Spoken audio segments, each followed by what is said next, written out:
Tudo bem com vocês? Mais uma vez aqui juntinhos, né? Que bom. Agradecidos a Jesus, a toda a espiritualidade que nos acompanha. Chegamos por fim no capítulo 10, né? Um momento muito importante, onde nós temos como título Em Semeador. Vamos então iniciar a nossa leitura. Encaminhamos-nos para Semeador, que é uma unidade de trabalho da região onde atuamos, um centro integrado, vinculado a outros tantos centros avançados que visam apoiar as atividades da seara da evangelização. É uma colônia transitória que se move conforme a necessidade do trabalho, durante o período em que se realiza a tarefa. Então, aqui exemplifica bem o que é semeador, né? Fala qual é o objetivo do trabalho. É uma colônia onde apoia e trabalha em prol da evangelização que fazemos aqui na Terra, né? E é uma colônia transitória, né? Que seria o que essa colônia transitória? Ela se move de acordo com a necessidade do trabalho da evangelização. De tempos em tempos, ela atua sobre algum local acima da crosta terrestre, né? Trazendo todos esses benefícios de ajuda, de instrução aos evangelizadores da Terra. Possui departamentos distintos de acompanhamento a instituições, a seus coordenadores, evangelizadores e trabalhadores encarnados de modo geral, que é o que a gente acabou de falar. Dentre os muitos serviços desenvolvidos em Semeador está o acompanhamento a evangelizadores que nele cursaram algumas especializações e assumiram certos compromissos antes de reencarnarem no globo terrestre. Bem interessante, né? A gente já falou aqui, lá no início do estudo, acho que a gente chegou a falar mais de uma vez, o próprio Eurípides, né, nos traz isso de uma forma muito grandiosa, a importância do nosso planejamento reencarnatório como evangelizadores. Que todos nós que evangelizamos, nós assumimos sim um compromisso, né, nós assumimos a missão evangelizadora nesta vida. Então, todo aquele evangelizador que assume e pratica o papel de evangelizar está sim cumprindo um compromisso feito para com Jesus, né? E aqui eles ainda nos trazem essa informação muito bacana, onde ele fala que alguns que estão aqui encarnados cursaram com ele, fizeram todo o preparo para aqui reencarnar na realização da tarefa.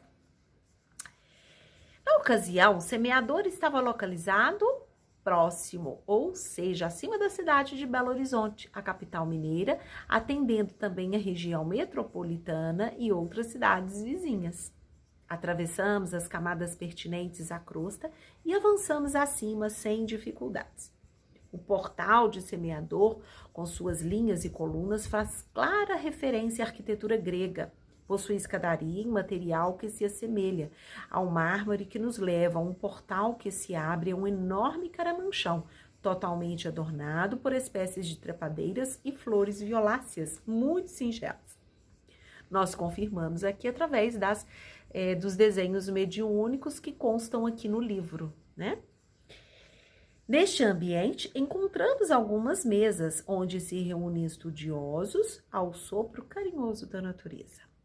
Seus caminhos são emoldurados por gramíneas, cuja cor verde escura não nos parece familiar às suas similares da terra. Flores e árvores por todo o caminho são iluminadas pelo sol, que traz luzes diversas, mais acentuadas e coloridas que a que vemos na crosta. Mais cores e mais vida marcam todos os seus contornos. À frente, os edifícios parecem feitos de algum cristal. O primeiro deles apresenta uma ligação com outros mais adiante e comporta uma extensa biblioteca. Bom, nós temos aqui essa descrição onde fala muito claramente, onde a gente vê uma familiaridade muito grande na fala de André Luiz, né, em algumas passagens dos seus livros, em especial Nosso Lar, onde ele vai falando ali, né, como que eram os prédios, vai dando detalhes da natureza, das águas, onde é falado das diversidades das cores, as quais nós não temos noção do que é aqui na Terra, enfim. Então, toda essa fala do Lúcio se confirma muito na fala de André Luiz, em alguns livros, em especial Nosso Lar. Ao entrarmos, verificamos um grande salão, de chão quadriculado, com mesas para estudos e altas paredes cheias de volumes de livros sobre Jesus, os evangelhos, os primeiros cristãos, os mártires, heróis conhecidos e anônimos do cristianismo. Encaminhamos-nos à praça central desse edifício, onde uma escultura chamava atenção pela beleza e simplicidade. Tratava-se de um grande livro, mas não era uma escultura estática. Não podemos compará-la a nenhuma imagem humana, a não ser pelos hologramas animados. Que lindo, né? Imagina um livro aberto, né? Ao qual a gente não se compara nenhuma imagem humana que vimos aqui na Terra, a não ser pelo holograma que a gente conhece, né? Periodicamente, suas páginas paravam em passagens do Evangelho, dos Salmos ou da Lei. Em todos os ambientes por onde andávamos, podíamos ouvir música suave. Fomos então uma espécie de auditório, onde nossas reuniões eram feitas, e cujo frontispício se lia em letras douradas. E o semeador saiu a semear, né? Então, na entrada, né, dessa entrada principal, havia ali as letras com essa frase: e semeador saiu a semear. No centro de uma mesa circular, daqui para frente, é bem interessante, dá uma pausa aí, que nós vamos ver alguma familiaridade com os nossos trabalhos lá no nosso centro. A gente vai ver que muitas coisas feitas lá no mundo espiritual, nós já fazemos aqui. Lógico, de uma forma mais simples, pelos recursos e pelo progresso atual que nós nos encontramos, mas tem muita coisa familiar. Nós vamos perceber isso daqui adiante. No centro de uma mesa circular, víamos um meio globo terrestre luminoso com pontos marcados em cores diversas e um mapa destacando, naquele momento, certa região que abrangia as cidades para onde o trabalho se direcionava. O painel luminoso desse globo era sensível ao toque, muito parecido com algumas tecnologias que só agora são comuns no plano físico. Podia-se ampliar alguma região ou visualizar outras de maneira bem versátil e eficiente com um simples toque da vontade do operador. No mapa estavam demarcadas as casas espíritas e instituições que possuem a tarefa da evangelização. As cores diversas, elas indicavam a abrangência, a seriedade, o comprometimento e a responsabilidade de cada instituição. Ou seja, esse meio globo terrestre, ele dava todas as informações, acredito eu, informações daquelas mais imediatas que eles precisavam, de acordo com a região que eles estavam atuando no momento, né? No caso ali, a região ali de Belo Horizonte e proximidade. Então, esse painel luminoso, sensível ao toque, estavam ali todas as informações. Cada casa espírita era uma luzinha. Essas luzinhas, elas diferenciavam uma das outras pelas cores. E essas cores, elas funcionavam mais ou menos como se fosse um índice.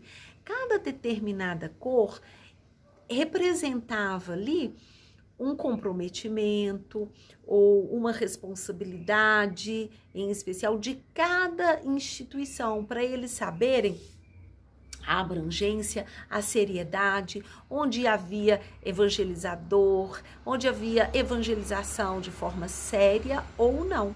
né, para facilitar todo aquele trabalho de proteção e instrução que nós estamos vendo aqui ao longo do livro.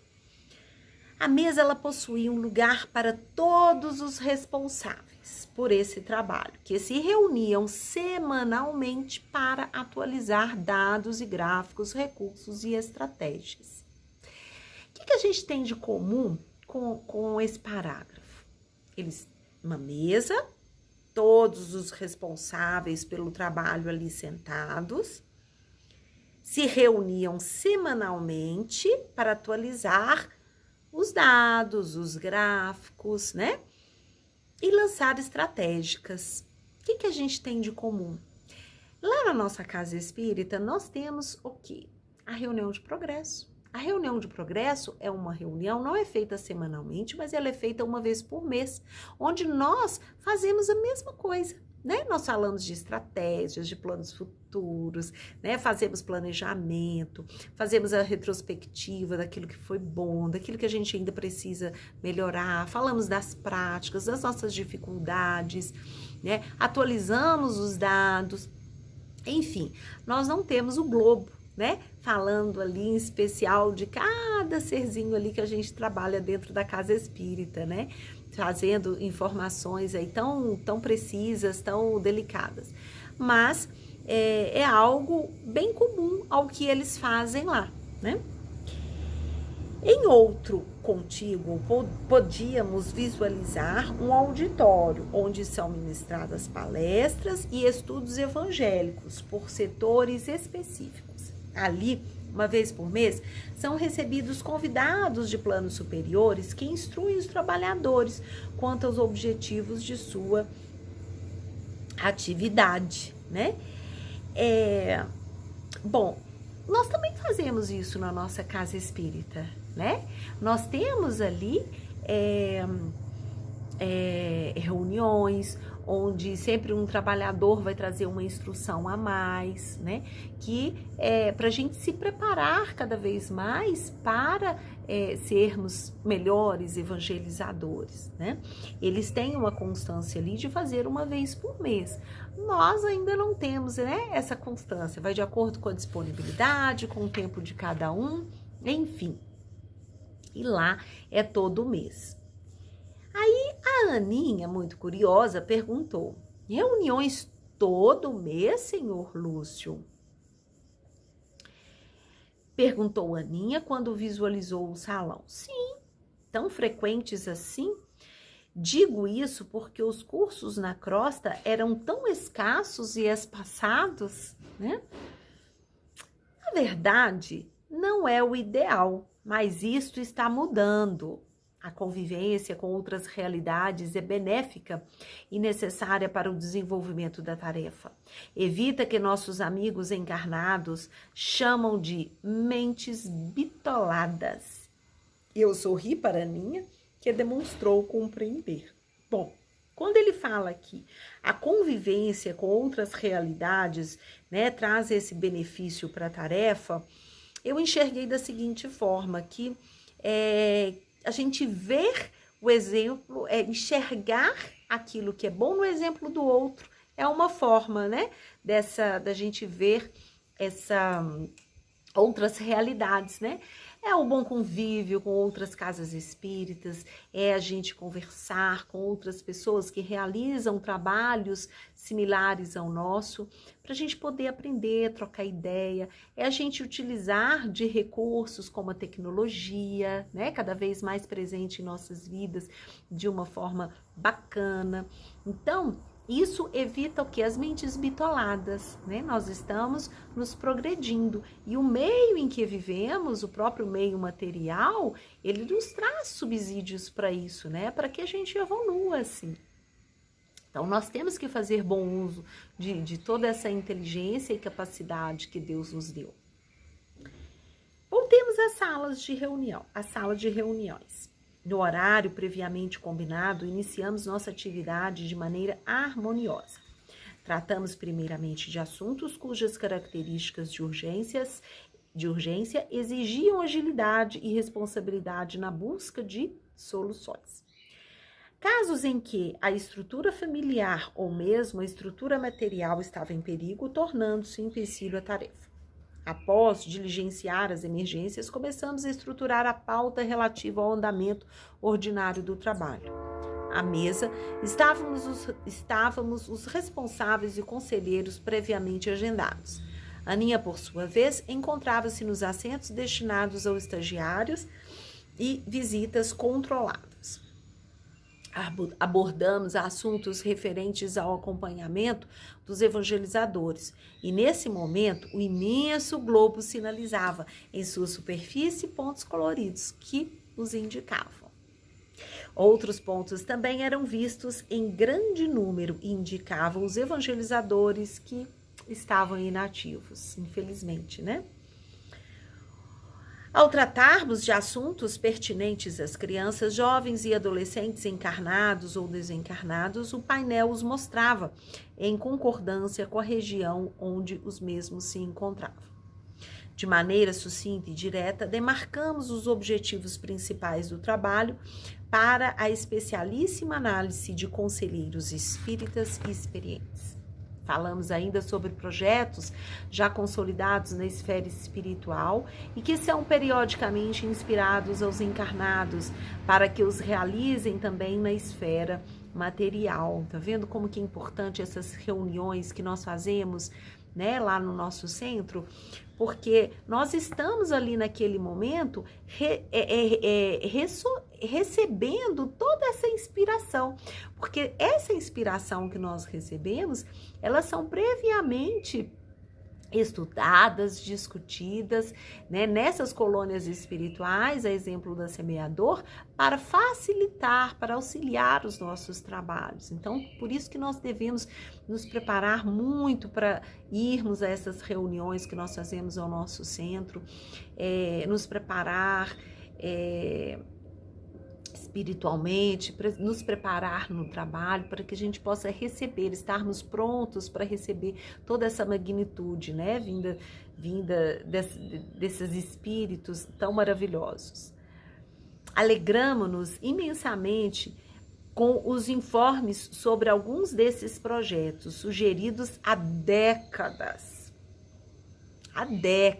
né? E às vezes a gente fica com algum projeto engavetado por 6 meses no centro espírita e a gente, né, quase desiste.